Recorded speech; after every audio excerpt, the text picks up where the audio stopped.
Welcome to the echoes of Blackwood Ridge, an urban legend.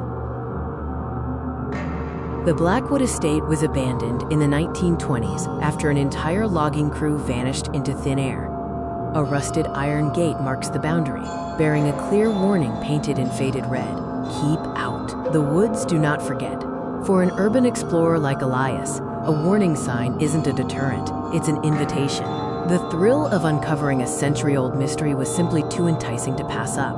At first, the hike was exhilarating, but as twilight bled into the forest, the atmosphere choked. We see a POV shot walking through a dense, beautiful pine forest as sunlight filters through the leaves. But slowly the lighting changes as the sun dips. The shadows grew unnaturally long. The birds stopped singing. The insects went dead silent. The only sound left in the world was the rhythm of his own boots on the dead leaves. Elias stops dead in his tracks. He knew he wasn't alone. And then, the woods answered back. He shines his tactical flashlight into the pitch-black tree line, dust motes swirling in the beam of light. A sudden, icy gust of wind cuts through the air. A whisper cuts through the air: "Elias." When he bravely asks, "Who's there?" the distorted woods answer back, "Who's there?" Panic pierced his chest. He ran. The ensuing moments were a blur of terror and frantic escape. His flashlight beam bounces wildly off tree trunks. The darkness behind him seems to physically pulse, and a distorted mimicry echoes from all sides.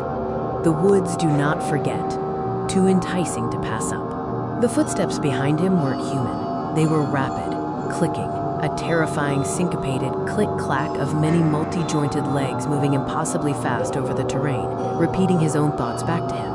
Just when he thought he couldn't run any further, Elias bursts into a clearing and spots his only chance for survival: a skeletal wooden watchtower. He scrambles up the precarious ladder, throws open a trap door, and dives inside.